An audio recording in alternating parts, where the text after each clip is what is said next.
retain.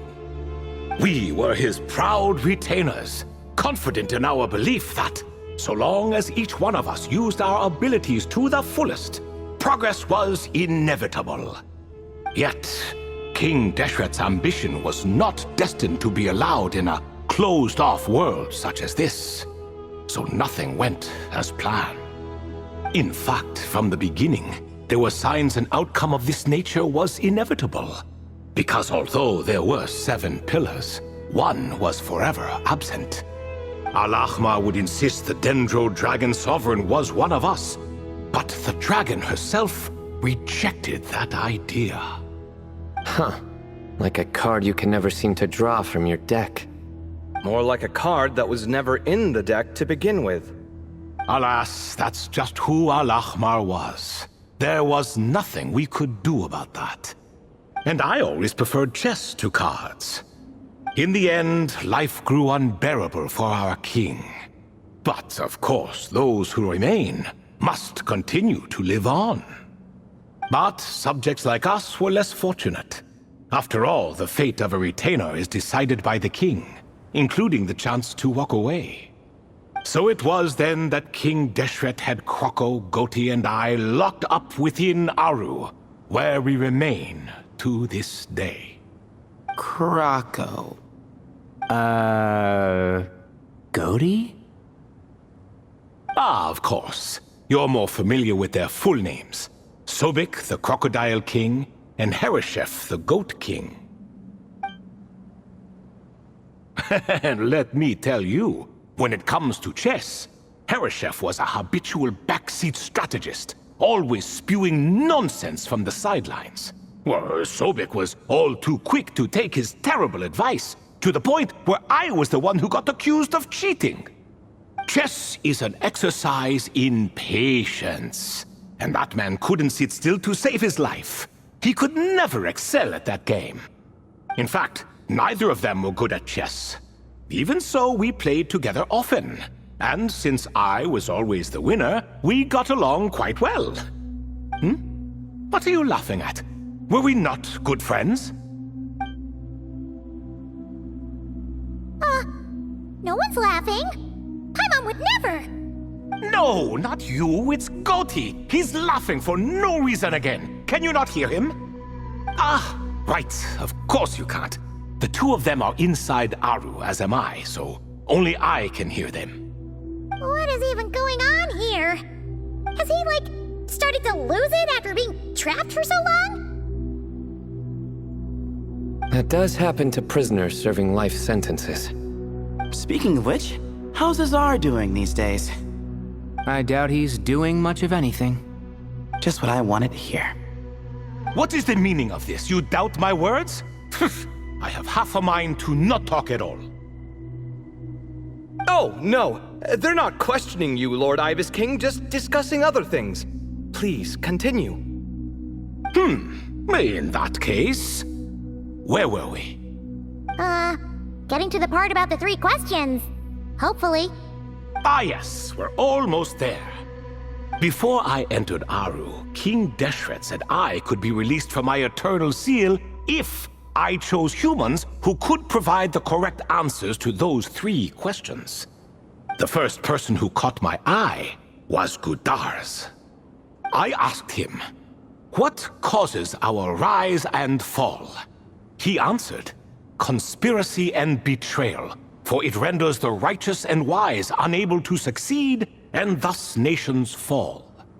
I found his answer quite interesting, so I bestowed upon him the power to deceive. The second human I chose was Makaira. I asked her, what obliterates love and hate? She said unto me, I have nothing left to lose. Vengeance alone can quench both love and hate. I found this to be another fascinating response, so I granted her the power to be loved. But both of them ended up... Now then, young one, riddle me this. Did their answers point to this fate, or was it the power I bestowed upon them that determined their end? I'm just an observer who doesn't understand their circumstances, so I can't answer. A clever reply. I do not wish to comment either. It is all in the past at this point. My only wish was for their answers to be acknowledged by King Deshret's rules, and bring me one step closer to freedom. As for the final person, her fate remains to be seen, so I will not reveal her name.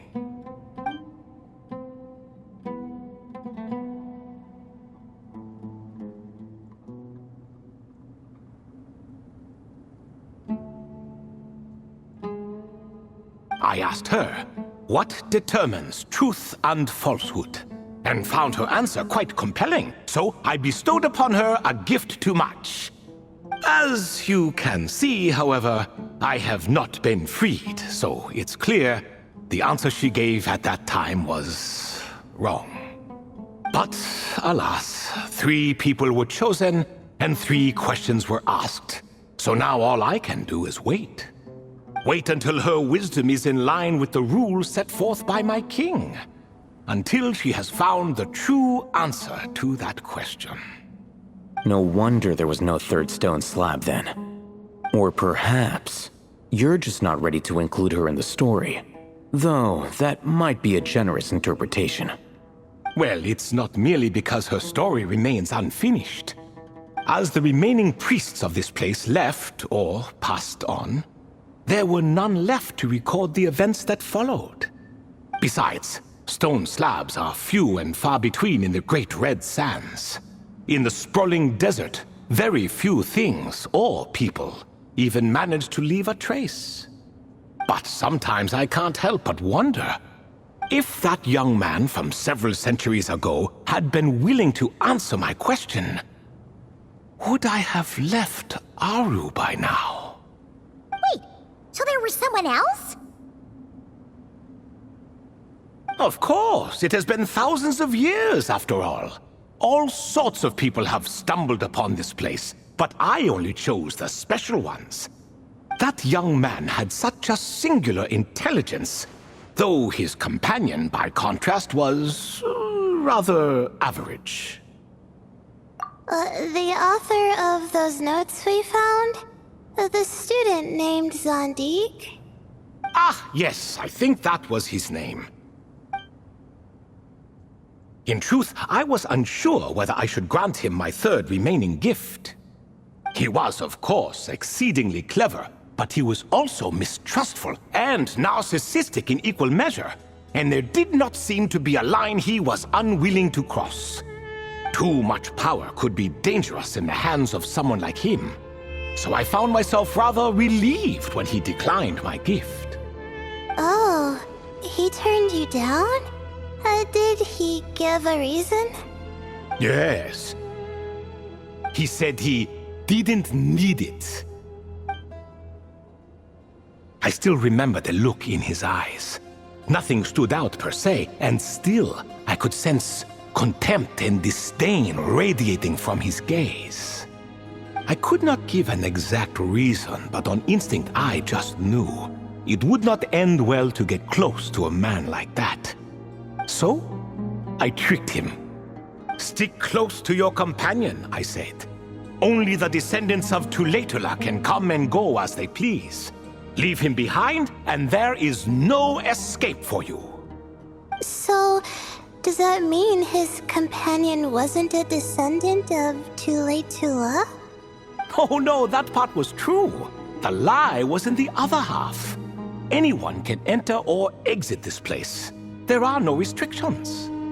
I saw that his companion was exhausted and was concerned Zandik might leave him behind, or worse, that some other accident might befall him. So I made up an excuse to prevent Zandik from going a step too far. Oh, and speaking of, Sandik's companion had the same blue hair and pointed ears as you.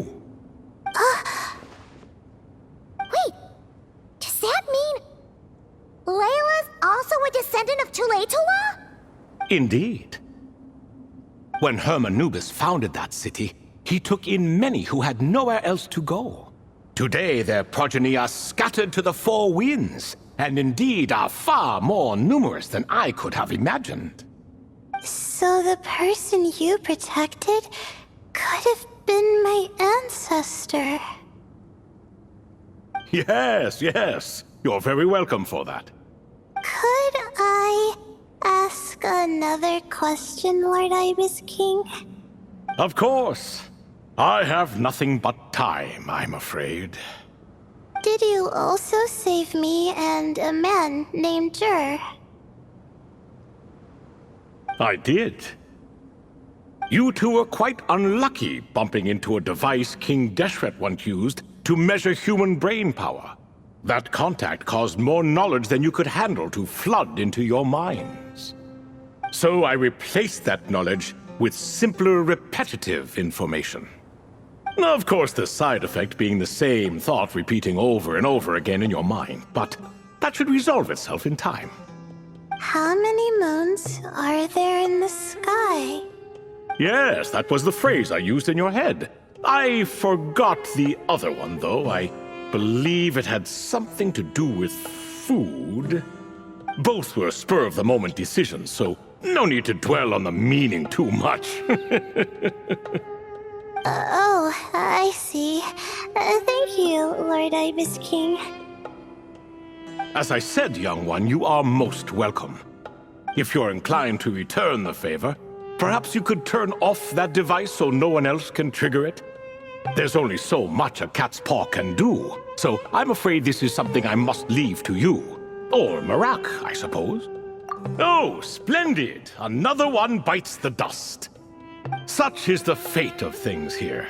Day by day, little by little, the remnants of ages past fade into obscurity. For that reason, the gifts of bygone eras, be they tied to your blood or technological in nature, are not to be revered. They are tools, nothing more. Disrespectful? I simply make the most of what I have. Besides, our king has been gone all these years. What good does it do to revere him now? Oh, are you talking to the Goat King again? No, Croco this time. He's pestering me for another game of chess. Says he wants to even the score. Wishful thinking, if you ask me. If we counted one push-up for every loss, he'd owe me 300,000 by now. Of course, that's just a rough estimate. I've never kept count. It appears that's something you like. Being someone unable to be defeated. I suppose so. All right then. Time for me to extend my winning streak, and for you all to head home.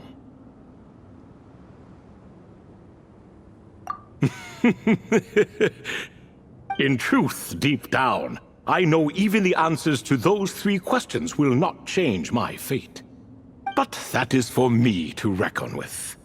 Go on now.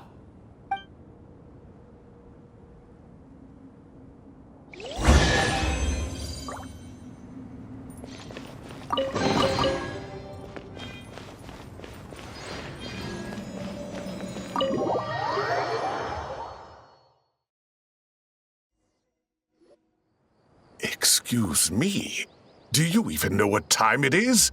I've harvested 3 crops of tomatoes while you've been gone. You're exaggerating, Professor. I'm making a point. There's a difference. Sincerest apologies for keeping you waiting, Professor Cyrus. See, that's what I call manners. Now, are any of you hurt? Nope. It went way smoother than we expected, actually. I presume the investigation is complete then. Come, tell me all about it. Oh my, did you luck out? If you've read the work from the Vahumana Dashan, you would know that the Ibis King has, well, let's call it a mixed record. Perhaps he softened up a bit in his old age, and that's why he chose to help you. Or perhaps he just didn't have a good enough reason not to help us. See? Marak agrees. How do you even know that's what Marak meant? That could have just been a happy noise. In any case, there's a lot to be happy about. We figured out what happened to Layla and Jur, and there were some unexpected takeaways too. Yeah, I never expected to learn about my ancestry. I've always thought of myself as just an ordinary student. I never would have even considered something like that could be true. Come to think of it, our ancestors might even have been friends at some point. Huh? You're right. Maybe I should take a trip back home to see if I can find any records about that. Oh, I was just throwing that out there. I wouldn't want you to go to the trouble. It's fine. My advisor gave me a break, and I still have a few days left, so... Oh, wait. My study topic. I haven't made any progress at all. No. I need to focus on that instead. Right. Couldn't you help her, Professor? Huh? No, I could never. Me, you say? I'm from the Spatamar Darshan, and I don't think that Nephis or Zahahadi researched the stars. All I have to offer are my homegrown tomatoes.